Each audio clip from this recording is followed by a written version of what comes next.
वकील साहब जी मैंने लिखा है ना, वकील रजा साहब को मैं और प्राचार्य साहब को और आप सबको तहे दिल से सलाम करता हूँ, जय भीम करता हूँ, नमस्कार करता हूँ, साथ अकाल करता हूँ, गुड मॉर्निंग करता हूँ। मेरे से पहले कई एक वक्ताओं ने अपने अपने विचार रखे। मैं अपनी बात यहाँ से शुरू करूँ।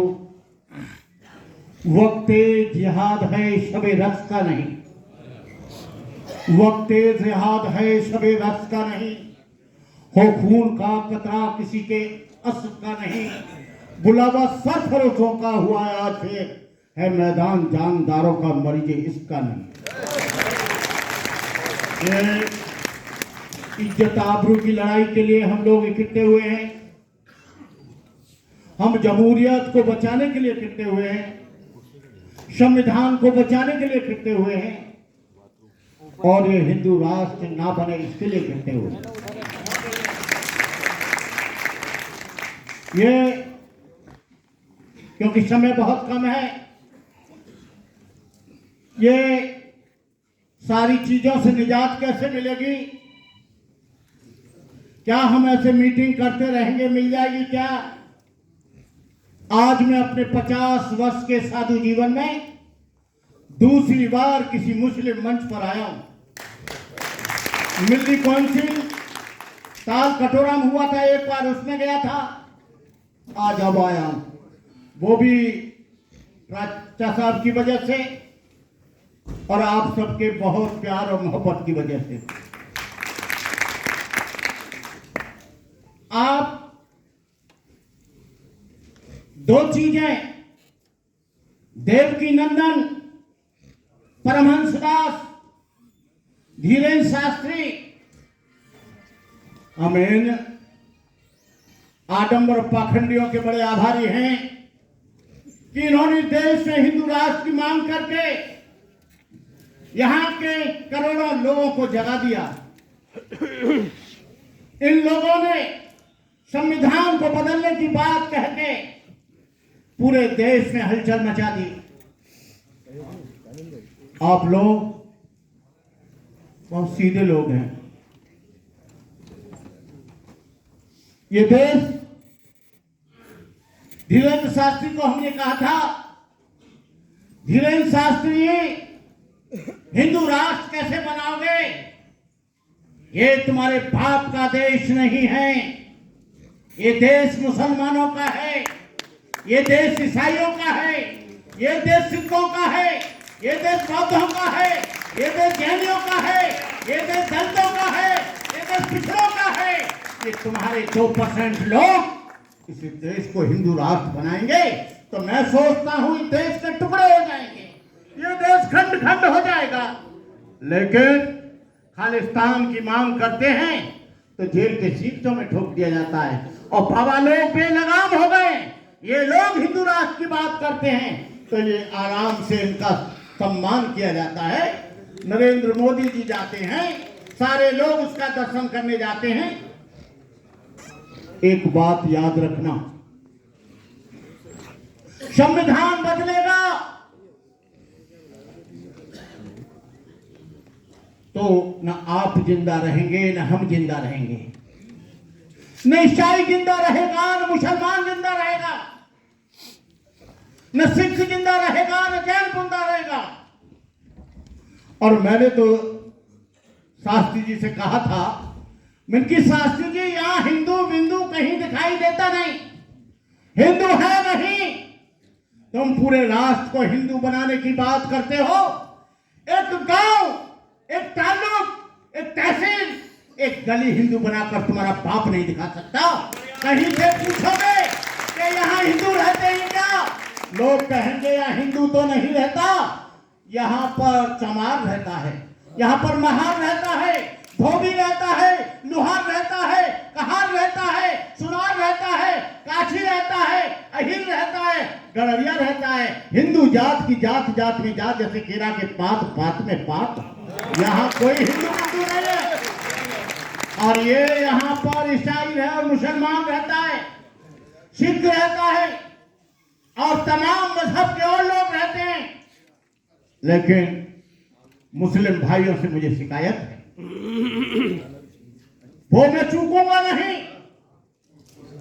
जब आपकी लड़ाई होती है, जब आपके ऊपर दंगे होते हैं, जब आपके ऊपर अत्याचार होता है, तो दलित और पिछड़ा वर्ग चुपचाप रहता है।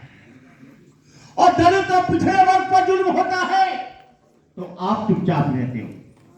एट्रोसिटी एक्ट को बदला। एट्रोसिटी एक्ट की दलित समाज के लोगों ने लड़ाई लड़ी। 12 बच्चे, दलित बच्चे, वो भी जाटव बच्चे कुर्बान हो गए। एक भी उसमें और कोई नहीं मरा। मैं जानता हूं कि देश की आजादी में मुसलमानों का बहुत बड़ा योगदान है। आप देख लीजिए इंडिया गेट पर, वहां पर सबसे ज्यादा यदि शहीद हुए हैं तो मुसलमान लोग हुए। ये मदरसाओं को कहते हैं कि आतंकवाद करते हैं। ये आतंकवाद करते होते तो मौलाना आजाद जैसा देशभक्त इस देश में पैदा नहीं होता। यदि ऐसा होता, ये मदरसे यदि आतंकवादियों करते होते तो अब्दुल हमीद जैसा जो पाकिस्तान के टैंकों पर पेट से बम मार कर कूदा, अब्दुल हमीद पैदा नहीं होता। जिस देश ने इसके लिए बहुत बड़ा लॉन्चर बनाया, रॉकेट लॉन्चर जो तुम देख भी नहीं सकते थे, उसके हमारे आदरणीय अब्दुल कलाम जी ने बनाया। अब्दुल कलाम जैसा राष्ट्रपति नई देश में हुआ है न होगा। उस व्यक्ति ने अपनी सारी संपत्ति देश के नाम कर दी। 1 रुपया तनख्वाह लेता था, उसने अपनी पेंशन को भी राष्ट्र के नाम कर दिया। जब इस देश में लड़ाई चल रही थी, ये 1962 की बात है। आपको बताएं कि जवाहरलाल नेहरू, पूरा देश का खजाना खाली हो गया था, चाइना से युद्ध चल रहा था, लेकिन निजाम हैदराबाद ने 60 टन सोना भार कर इस देश की आजादी के लिए, इस देश की आबरू को बचाने के लिए, इस देश की इज्जत बचाने के लिए उसने कुर्बान कर दी अपनी सारी संपत्ति। मैं कहना चाहता हूं, प्राचा साहब, आप यहां नुमाइंदगी करते हैं। मैं चाहता हूं दलित मंचों पर आप भी आए, भीड़ के साथ आए, और मुस्लिम मंचों पर हमको भी बुलाएं। ये आदान प्रदान होना चाहिए, तब हम देश में संविधान को बचा पाएंगे। आपकी औकात नहीं है कि आप संविधान को बचा लें, हमारी भी औकात नहीं है कि संविधान को बचा लें, पिछड़े वर्ग की भी औकात नहीं है संविधान को बचा ले, सिखों की औकात भी नहीं है संविधान को बचा ले, ईसाइयों की औकात नहीं है संविधान को बचा ले। संविधान बचेगा, ये सारे अल्पसंख्यक, SC, ST और पिछड़ा वर्ग एक मंच पर आएगा। ये 3% रह जाएंगे। इनका बाप हिंदू राष्ट्र नहीं बना पाएगा, इनका बाप संविधान नहीं बदल पाएगा। तो मेरा आपसे गुजारिश है, मेरा आपसे निवेदन है, मेरा आपसे आग्रह है कि आप, ये वक्त आ गया है, हम सब लोग एक मंच पर आकर इस देश को, और सबसे बड़ी बात है, प्राचा साहब आप तो पढ़े लिखे आदमी हैं, वकील रजा साहब आपको बता दूं, न्यायपालिका उनकी है, कार्यपालिका उनकी है, विधायिका उनकी है, मीडिया उनका है। RSS ने 100 बरस तक इंतजार करने के बाद पूरे देश पर काबिज हो गई, और तुम लोग 85% लोग आज मेमोरेंडम देते हो, बड़ी बड़ी सभाएं करते हो। ये इसलिए करते हो कि कुछ कुत्ते लोग दलित लोगों में हैं, कुछ मुस्लिम लोगों में हैं, कुछ पिछड़े वर्ग के लोगों में हैं, जो अपने गले में विभिन्न पार्टियों का पट्टा बनाते हैं।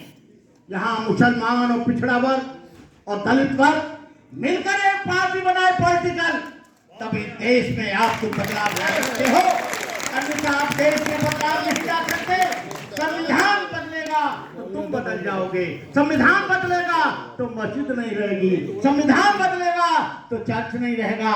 मैंने नया संविधान पढ़ा है, नए संविधान को मैंने बड़ी गहराई से उन्होंने बौद्धों को हिंदुओं में जोड़ लिया है, जैनों को हिंदुओं में जोड़ लिया है।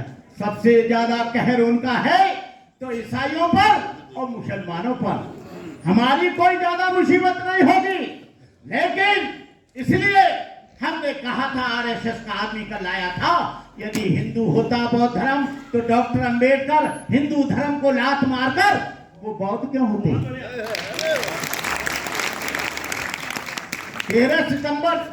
13 अक्टूबर 1935 को ये उनको क्यों कहना पड़ा कि हिंदू होना मेरे बस की बात नहीं, लेकिन हिंदू धर्म में रहकर नहीं मरूंगा। इसलिए उन्होंने समता के धर्म को, मानवता के धर्म को, इंसानियत के धर्म को, करुणा के धर्म को, मैत्री के धर्म को, भाईचारे के धर्म को उन्होंने स्वीकार किया। मैं आप लोगों से कहूंगा, 4 दिन की जिंदगी है, ये कोई आप 1000 वर्ष नहीं जिएंगे। हजरत आदम नबी से नीचे जमीन को चल बसे थे, नूह किश्ती बांगल्ला यार को भी चल बसे थे, रस्तु और लुक्मा और अफलातू हकीम मौत की दारू न लाए यार वो भी चल बसे।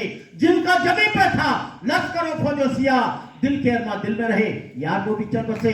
आज हम उनके चलने के करते बना, लोग कल हमसे कहेंगे कि यार वो भी चल बसे। सब जाने के लिए बैठे हैं, मरने के लिए बैठे हैं। अपने जीवन में कुछ ऐसा कर जाओ जो आने वाली औलादें, आने वाली संतानें आपका और ये देश हमेशा याद करे। इन्हीं शब्दों के साथ मैं अपने दोस्त, अपने मित्र, अपने भाई को बहुत बहुत धन्यवाद देता हूँ। तुम्हारी जो मुस्कान है ना, बड़ी कातिल है। तुम्हारी जो बात करने का तरीका है, दिल को छू जाता है। इन कातिल नजरों से मत देखा करो, कुछ लोग बेहोश हो जाएंगे।